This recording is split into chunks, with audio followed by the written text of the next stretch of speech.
My mom was an atheist who believed in ghosts. Well, really just the one. You see, her mom and dad, my grandma and grandpa, they were what we like to call Christmas Catholics. You know, they'd go to church on Christmas and Easter, but at no time during the rest of the year, yet they still sent my mom to Catholic school. And this was back in the good old days when bad behavior earned you a rap on the knuckles with a ruler from the not-so-friendly nun. I think that, combined with the fact that my mom grew up in the 60s, cured her of any religious inclination. And then she married my dad, another fallen Catholic. And as the years went by, their Catholicism received declining returns. My brother is the eldest. He was the firstborn, and he went to CCD and received confirmation. That's like CCD graduation. My sister, Erica, she's the middle child, and she went to CCD, but never graduated. And then there was me, the youngest, and let's be honest here, my mom's favorite. I never had to go to school on Sunday. When I was about 3 years old, my mom and dad got a divorce, and my dad moved back up north, near where both of them had grown up, leaving my mom down south, about 2 hours away from her family, tending to 3 little kids all by herself. And it was in this state a few months later, while she was still reeling from the divorce, that her father, my grandpa, passed away. Now, I was only 4 at the time. I don't remember Grandpa all that well, and I don't really remember the circumstances of his death, but I do remember often walking into a room to find my mom crying. And I'd say, "Mom, what's wrong?" And she'd say, "Oh, I just miss my dad." And being a not so empathetic 4-year-old, I'd go, "Oh, okay." And then she'd just sort of comfort herself by saying, "But I know that my dad is up in heaven looking out for me from up there." And I didn't know what to believe, but as the years went by, I started thinking that if Grandpa really was up there, he was doing a terrible job of looking out for those of us down here. My mom, in her 30s, got breast cancer. She had to have radiation treatment and a mastectomy. In her early 40s, she suffered the first of several debilitating strokes, leaving her without the ability to read, write, do math, or obviously hold down a job. And then in her 50s, my mom was diagnosed with terminal lung cancer. Mom and I were close. We spoke on the phone every day, so when I found out that she was dying, I invited her to come live with me, and she moved in with me and my new husband in our house in Reston. And even though Mom and I were close, I never felt like I could talk to her about what was probably the biggest event in her life, her death. But my sister, Erica, she lived in Arlington, and she helped share the responsibility of taking care of Mom. And my sister, she has never suffered from fear of being indelicate. So there was this one day that Erica and Mom and I were all sitting on my couch, and Erica just turned to Mom and said, "Mom, what do you think happens when you die?" And my mom kind of got tense and choked up, and she said, "I don't know, but I hope I go to heaven. And I hope I see my dad again."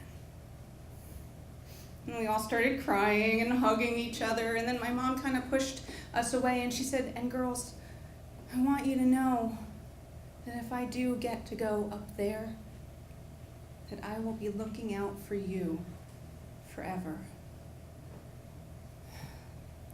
And I didn't know what to believe, but secretly I hoped that if she did look out for us, that she did a better job than Grandpa ever did.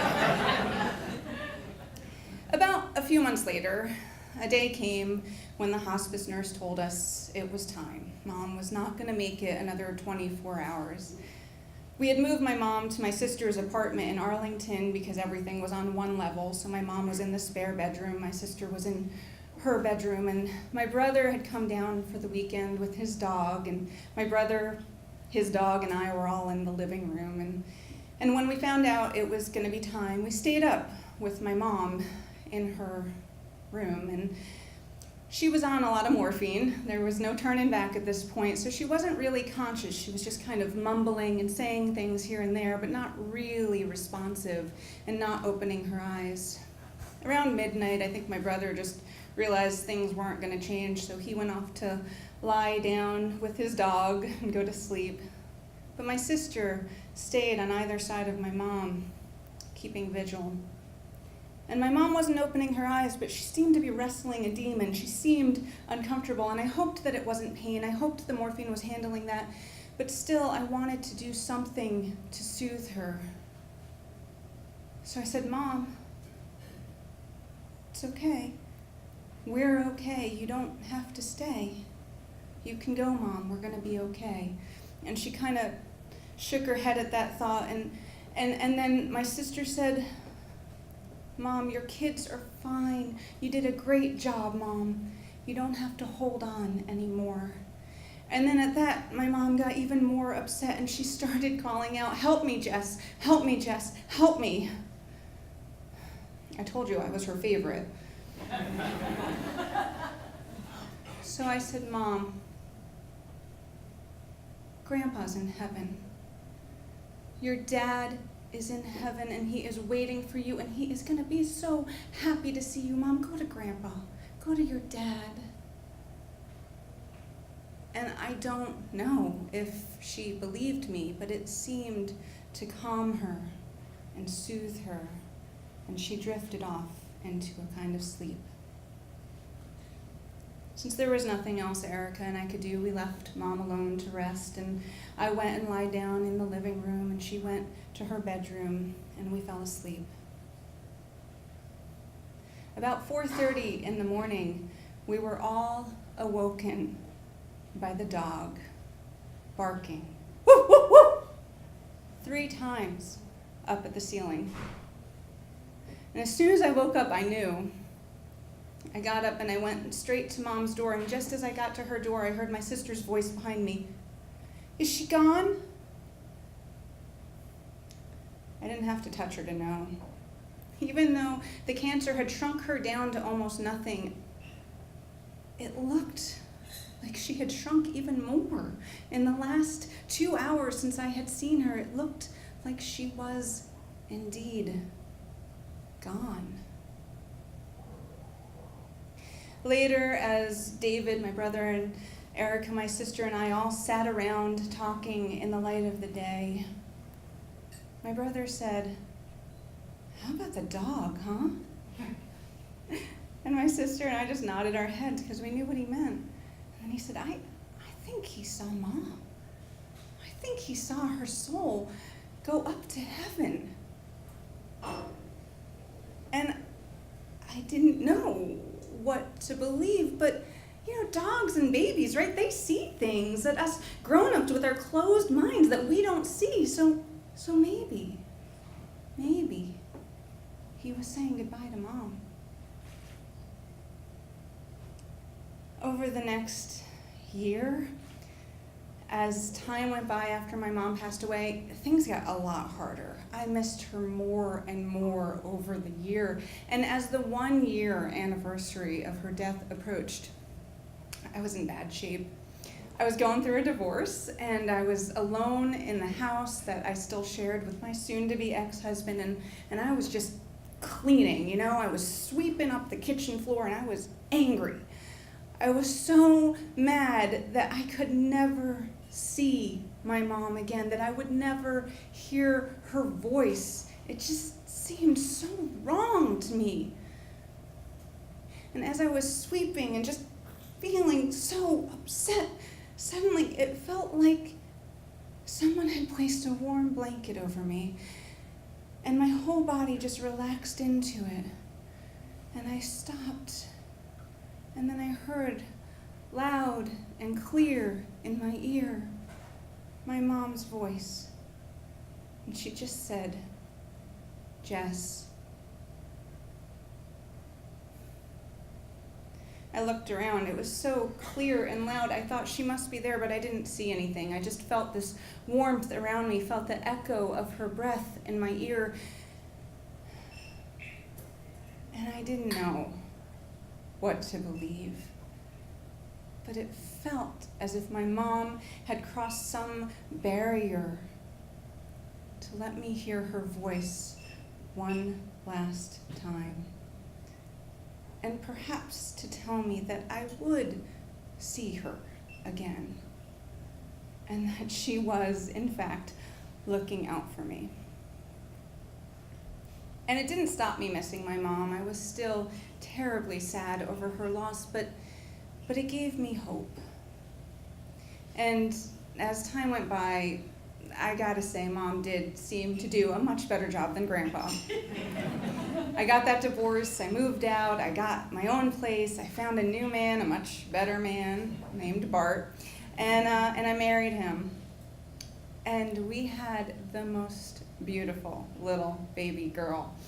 And as Emma, my baby girl, grew up into like a 9-month-old, her hair grew in these long, beautiful, curly ringlets, and everyone looked at Bart with his straight hair and me with my straight hair, and they said, where'd she get those curls from? And I'll tell you, she got them from my mom. And if you held up a picture of my mom at 9 months old and Emma at 9 months old, it was like they were twin sisters. And that was sort of a mixed blessing, because on one hand it was so wonderful to have this sort of little reincarnation of my mom in my daughter, but on the other hand, I gotta say, if there was one thing my mom loved more than me, her favorite, it was babies.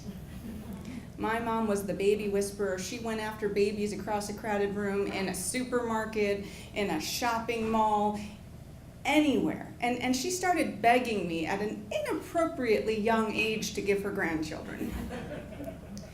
So there was this one night I was alone with Emma, and I was alone with Emma a lot, trying to force food into that child. And she's 9 months old, and we're just sitting there, and if you don't know it, 9 months old are not great conversationalists. So I'm alone with my thoughts, and I'm thinking about how awful it is that my mom, who wanted nothing more than to have a grandbaby, would never get to meet her granddaughter. And how horrible that my little girl would never get to know my mom. And I'm just trying to stuff some food into that face, and she is pushing the spoon away, and she's making a mess. So I got up and I went to get a napkin, and when I came back into the room, Emma was very happily babbling away at someone in the corner of the room. I couldn't see anyone, but I felt it. And I just said, "Mom?" She didn't answer me, but Emma continued cooing and giggling, and it was apparent that she was talking to a professional baby whisperer. And I didn't know what to believe, but I felt like my mom had crossed some barrier to let me know that she got to meet her granddaughter. And that maybe she was looking out for her too. As the years went by, my little girl got more and more beautiful as she grew up. She grew up to the big old age of 4, right? And at 4, if you don't know, kids are much better conversationalists. In fact, they start asking questions. A lot of questions. And Emma was just trying to figure out the world, right?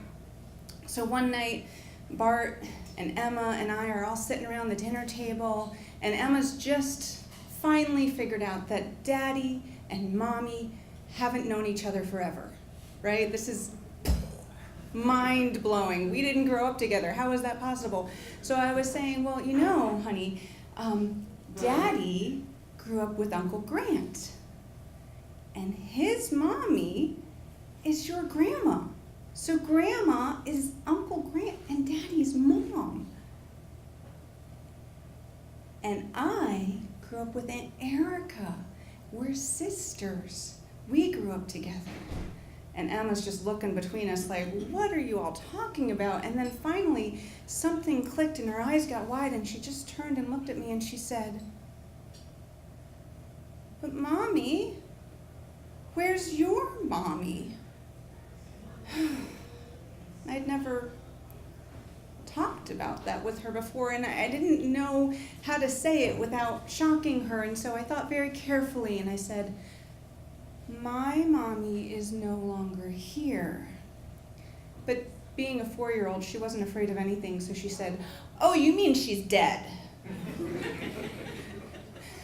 And I got tears in my eyes, and I got all choked up because I'd never talked to Emma about this, and I said, yeah, my mommy's dead. And Emma was a much more empathetic 4-year-old than I ever was, and she just got this look of concern on her face, and she reached out her little hand, and she placed it on my arm, and she said, Mommy, it's okay. Your mommy's in heaven. And I don't know what to believe. But I think that's okay. So I guess I believe in ghosts. Or really, just the one. Thank you.